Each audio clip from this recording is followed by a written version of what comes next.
Hello दोस्तों। मैंने 4 दिन पहले प्रधानमंत्री मुद्रा लोन योजना वाला फॉर्म भरा था। फॉर्म मेरे पास है, ये देख लो। जन ये अपने मुद्रा लोन योजना भरते ही आता है जन समृद्धि योजना में, जिसमें आपको कहते हैं बिजनेस आगे बढ़ाने के लिए लोन मिलता है। प्रधानमंत्री जी देते हैं अपने मुद्रा लोन योजना। बिजनेस छोटा व्यापारी हो बड़े व्यापारी, आपने काफ़ी यूट्यूब पे देखा होगा, मैंने भी देखा था यूट्यूब पे। देखने के बाद मैंने फॉर्म भरा था। फॉर्म भरने के बाद लगभग ई मित्र के पास गया। ई मित्र अपने सारा डॉक्यूमेंट लेके आया। डॉक्यूमेंट लेने के बाद मैंने सबमिट कर दिया था। सबमिट करने के बाद मुझे ई मित्र वाले ने हार्ड कॉपी दे दी थी, जो भी अपने नॉर्मली पढ़ते हैं, भरने के बाद हार्ड कॉपी दी थी। हार्ड कॉपी देने के बाद में मैंने उसके पास जन समृद्धि योजना के नीचे टोल फ्री नंबर लिखे हुए आते हैं, उसमें ई मित्र वाला की तरफ से क्या अप्रूव हो गया था, loan approve, SBI bank approval. Approve होने के बाद में मैंने कॉल किया था, जन समर्थ के नीचे टोल फ्री नंबर आते हैं। उन्होंने मुझे बोला कि आप कल जाना, जो हार्ड कॉपी है आपका आधार कार्ड पैन कार्ड लेके जाना आपका लोन वहाँ से सेक्शन हो जाएगा। और जैसे ही मैं दूसरे दिन बैंक गया था, बैंक में जाने के बाद मुझे वहाँ पे जो लोन डिपार्टमेंट का जो भी कर्मचारी है, SBI बैंक का हो कुछ भी हो, उन्होंने मुझे बोला कि आपके ना घर के कहाँ रहते हो कहाँ नहीं रहते हो। वो चलो नॉर्मली इंक्वायरी थी, वो चलो मुझे समझ में आ रही थी। जो मैंने उसने मुझे बोला कि आपने जो जो डॉक्यूमेंट सबमिट किया ना, वो डॉक्यूमेंट सबमिट आप लेके आ जाना। सबमिट करने के बाद में मैंने जो ई मित्र के पास जो डॉक्यूमेंट सबमिट किए थे वो मैं लेके गया था। लेके जाने के बाद में उन्होंने मुझे बोला आपके 2 साल का RTI फॉर्म चाहिए, GST नंबर चाहिए, करंट आपके current account, bank account, current account कहाँ पे है, करंट अकाउंट की डिटेल चाहिए, और 6 महीने की जहाँ पे आपका अकाउंट है करंट अकाउंट, उसकी 6 महीने की डिटेल चाहिए। क्या, जबकि आपको पता है छोटे व्यापारी ये चीज़ें नहीं रखते। जो छोटे व्यापारी होता है, उद्योगाधार वगैरह, और जो सेविंग अकाउंट ज़्यादातर अपने सेविंग अकाउंट में लेते हैं, वो करंट अकाउंट बनाते नहीं हैं। ठीक है ना। हालांकि ये मेरी शॉप है, पूरी कपड़ों की शॉप है। मेरे पास GST नंबर भी थे और मेरा करंट अकाउंट भी था। मैं अपना GST नंबर और करंट अकाउंट भी लेके गया था।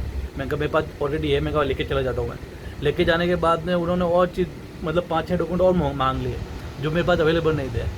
क्या मैंने पूछा, मैंने कहा आपके मतलब ई मित्र की मैंने पहले तो ऑलरेडी मैंने सारी कॉपी ऑनलाइन मैंने सबमिट कर दी थी।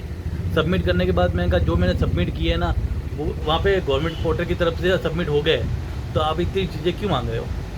क्या, जो चीज़ें ऑलरेडी मैंने सबमिट कर दी है वो आप मांग लिए, जबकि लोन सिर्फ मात्र था 90,000 रुपये का। 90,000 में सारा कुछ मांग लिया उन्होंने। हालांकि मैंने सब कुछ दे भी दिया था, लेकिन जो मैंने डॉक्यूमेंट सबमिट नहीं किए थे ना, वो चीज़ भी वो मांग रहे थे।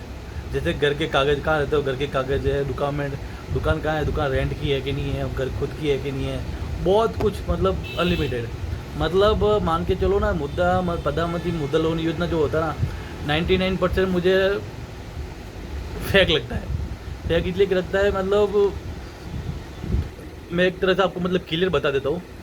आपके अगर उस बैंक में ट्रांजैक्शन अच्छे हैं, लेन देन अच्छी है, बैंक स्टाफ से आपका मैनेजर जो भी है, बैंक स्टाफ से आपका लेन देन अच्छा है, वो आपको जानता है, मतलब तो आपके लोन सेक्शन होगा। वरना आप भूल जाओगे कि आपको ये लोन मिलने वाला है, प्रधानमंत्री मुद्रा लोन है, आपको मिलने वाला है। क्या, जबकि गवर्नमेंट कहती है छोटे व्यापारियों के लिए लोन अच्छा नहीं है, छोटे व्यापार से बड़े व्यापारी के, वो मतलब सब दिखावा है एक तरह से, बहुत बड़ा दिखावा। 10 लाख से 20 लाख लिमिट हो गई है, वो हो गई है। मतलब हालांकि मानता हूँ कहीं जो मतलब जो अच्छी सिटी होगी, बड़ी सिटी होगी, वहाँ होता होगा, लेकिन मैं प्रॉपर राजस्थान से हूँ। राजस्थान में जो सरकार BJP की है, लेकिन ये चीज़ यहाँ पे मतलब गवर्नमेंट इतनी स्ट्रिक्ट नहीं हुई है कि बैंक वाले कहते हैं कि भैया ये मैं नाम ही फर्स्ट टाइम सुना है, मोदी मुद्रा लगा, ये गवर्नमेंट पोर्टल है, यहाँ पे ऐसा होता नहीं है, कुछ होता नहीं है। आपका जिस बैंक में करंट अकाउंट है उस बैंक में आप अप्लाई कीजिए, अप्लाई कीजिए। मैं कहा मेरा आपके बैंक में भी अकाउंट है, SBI बैंक का। मैंने SBI में किया था, मैं कहा ऑलरेडी मेरे SBI में भी है। कि नहीं आपने आपका जो करंट अकाउंट है वहाँ से सबमिट करिए, 7 दिन बाद वापस आपको डिटेल रिजेक्ट हो जाएगी, उसके बाद वापस सबमिट करिए। मतलब वो न देने का बहाना था। जो नहीं रहते ना, न देना मतलब देना ही नहीं उस बैंक वाले को, तो वो बहाना ढूंढ रहे थे कैसे न कैसे इस लड़के को मतलब मना करना है। तो मेरी तरफ से मान लो कि मतलब 100 में से सिर्फ 20% लोगों के ये प्रधानमंत्री मुद्रा लोन योजना होगा। हालांकि मोदी जी ने बहुत कुछ किया है कि छोटे व्यापारी को लाइन में लाना, वो ये सब मोदी जी करते हैं, लेकिन यहाँ पे बैंक वाले ये चीज़ नहीं समझते। बैंक वाले समझना भी नहीं चाहते, कुछ करना भी नहीं चाहते। क्या, तो मेरे हिसाब से मानो तो आप इस चक्कर में मत घुसना कि मैंने फॉर्म भर दिया लोन पास हो जाएगा। लोन के भरोसे मत रहना। अगर आपके बैंक से लेन देन अच्छा है, बैंक वाला आपका जान पहचान है, बैंक वाला मिलने वाला है, कुछ रिश्तेदार में लगता है, रेफरेंस से लगता है, तो आपके लोन होगा, वरना 80% ये लोन आपके रिजेक्ट हो जाएगा। मैंने तो अप्लाई करके देख लिया, आप भी चाहो तो ट्राई करके देख सकते हो। ठीक है भाइयों, जय हिंद।